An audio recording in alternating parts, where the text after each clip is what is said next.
All right. Well, the very first thing before I introduce Congressman Meuser is to tell you that I have been informed there are 15 minutes left for you to vote in the straw poll. So if you have not done so, please do so.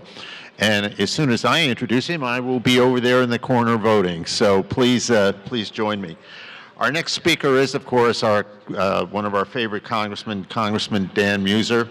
He's been a conservative business leader who thankfully brings this experience as a proven job creator and dedicated public servant and proactive member of his community to Congress. He served as Pennsylvania's Secretary of Revenue in the Corbett administration, and in 2019, Dan was sworn in as a member of the 116th Congress representing Pennsylvania's 9th Congressional District.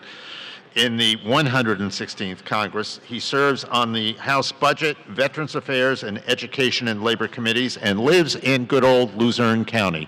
So without further ado, Congressman Meuser.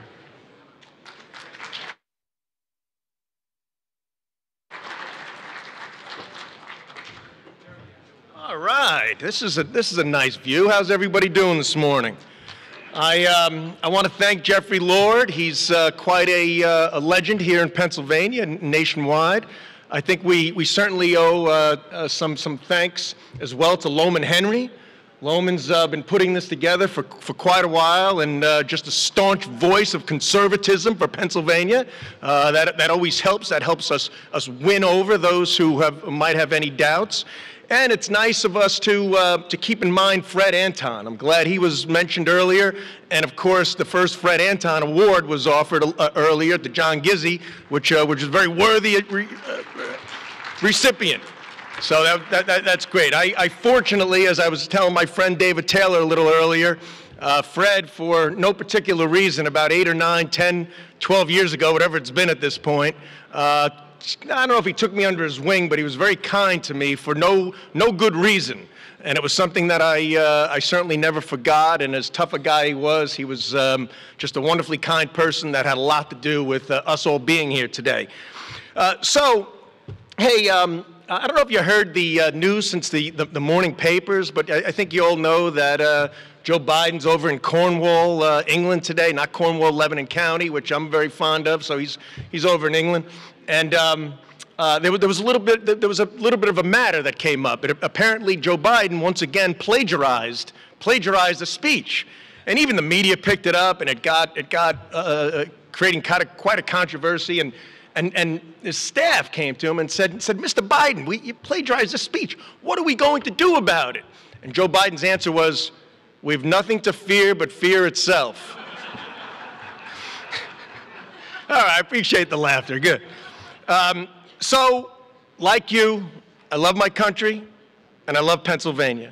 Pennsylvania is where America started. We all know that. But as importantly, Pennsylvania is where the greatest American potential exists and where the great American comeback will start. We all today here have that opportunity. Pennsylvania is where I had the great fortune of marrying my wife of 30 years, raising my family, giving back to my community, making it a little bit better all the time.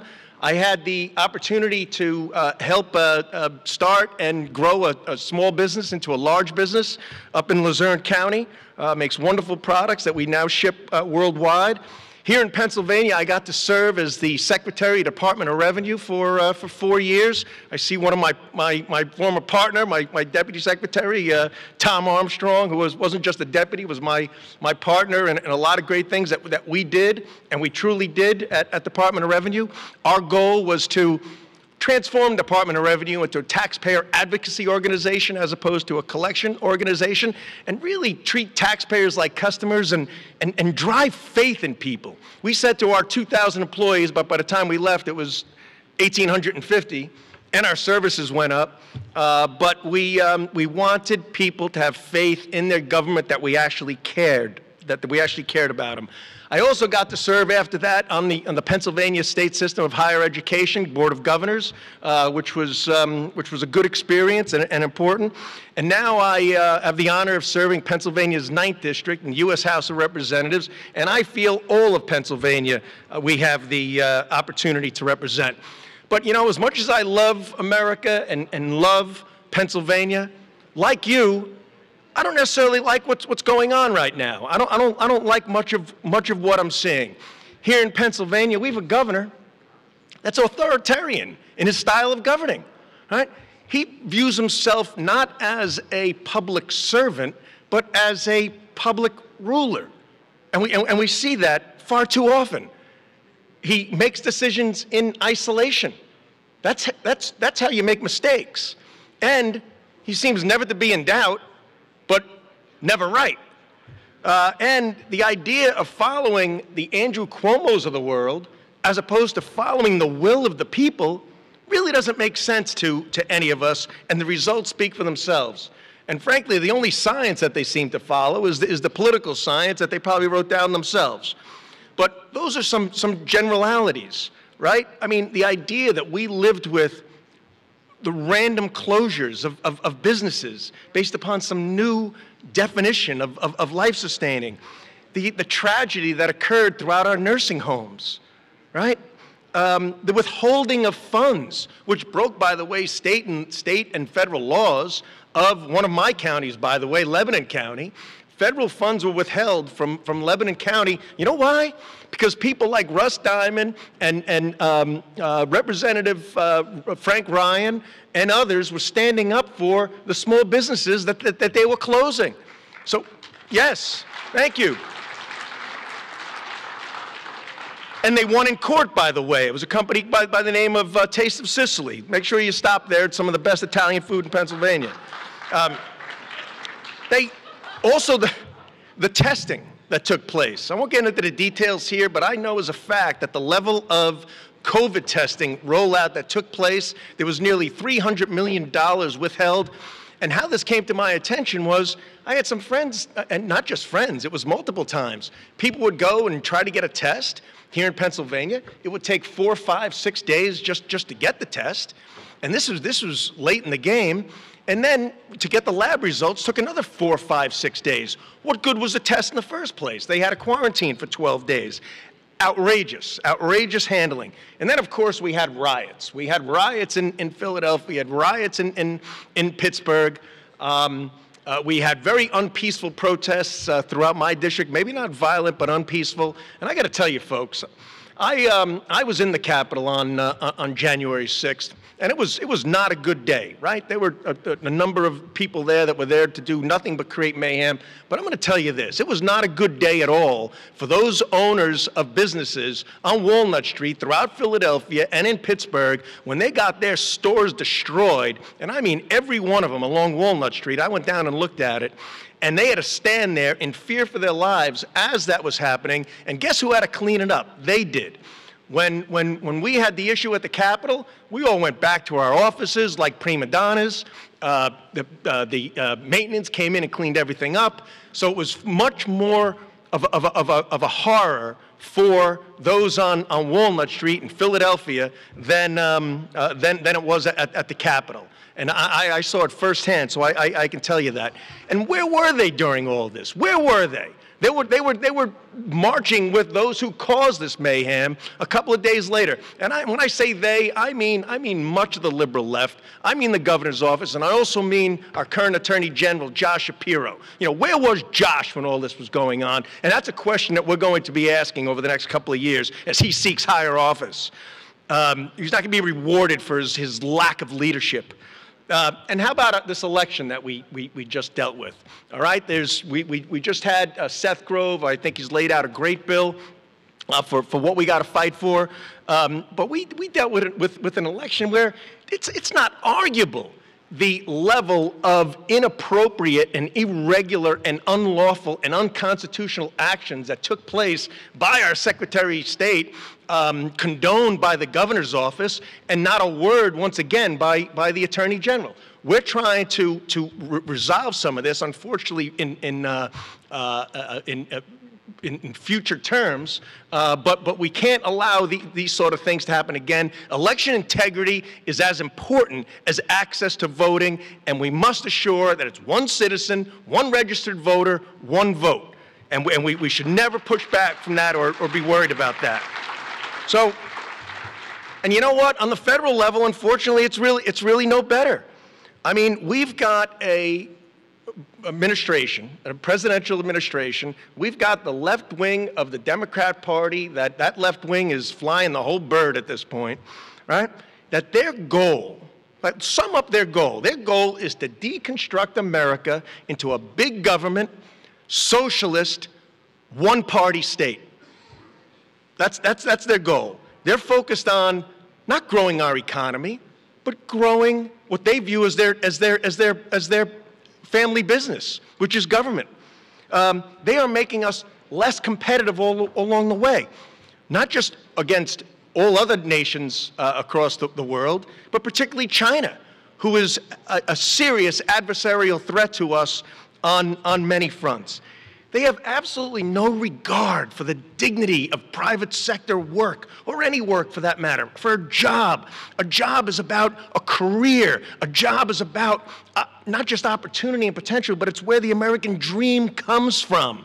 The left doesn't get that. The left thinks that their role is to provide, but mainly provide their oversight so there's continued power. These are things that we, as a party, as a people, as voters, need to keep in mind and make part of our everyday actions. They're dividing us. They're not uniting us. We all see that. We've got border issues, to say the least. I've been to the border twice. Of course, Kamala, Joe Biden, they don't need to go to the border, right? They don't want to see it. We've got national security issues, and our country has become weaker just over the last several months.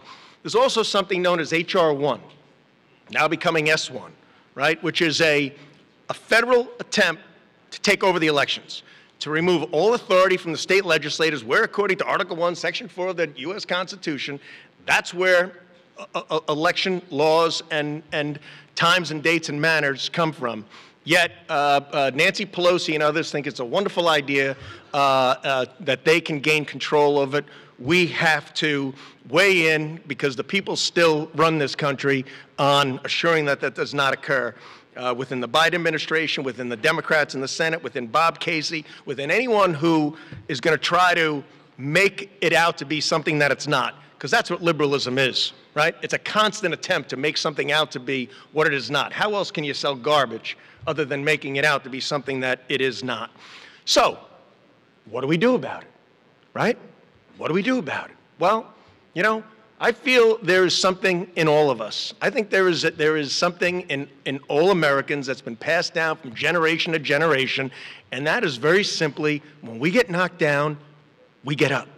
When we get knocked down, how many times your parents told you that, and their parents told them that? We get knocked down, we dust ourselves off, and we get up with a chip on our shoulder, and we work that much even harder. So the first thing that we've got to do is appreciate the fact that all politics is local.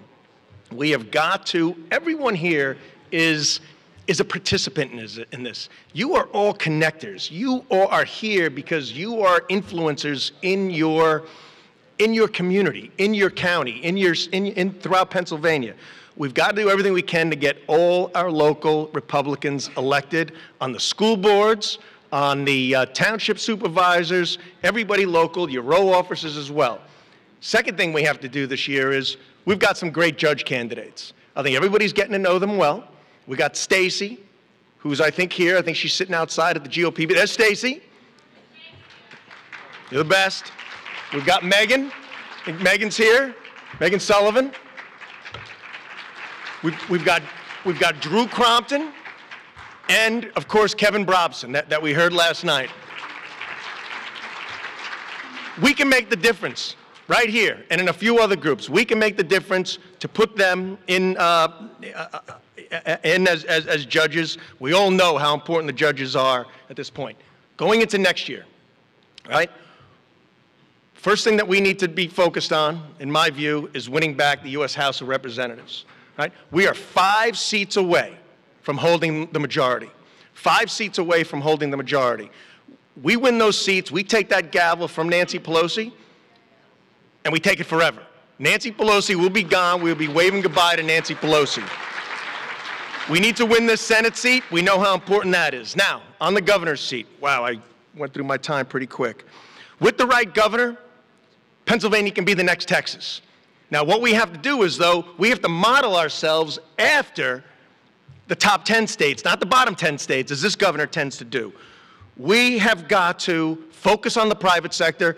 Folks, I spent 25 years in business. We can help lead this effort. We've got to make Pennsylvania the most competitive place to do business. We first follow the models of Texas, Florida, Indiana, Georgia, Tennessee, South Carolina, the states that are beating us. We need to turn that around. We can turn that around in one term of a governor.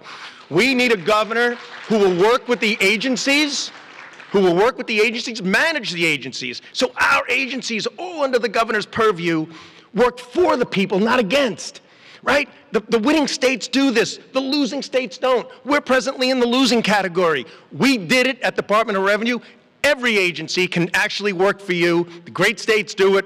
This can make a big difference. And we need a governor who's not an isolationist, who's inclusionary, that not only works with the people and for the people, but knows how to work with the General Assembly.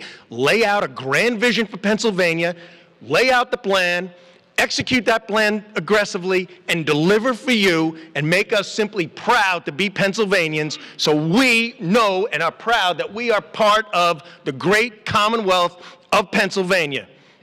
We can do it.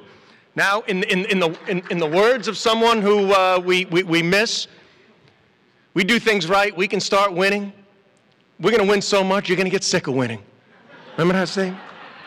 And if I may borrow a phrase, it's time to make Pennsylvania proud again.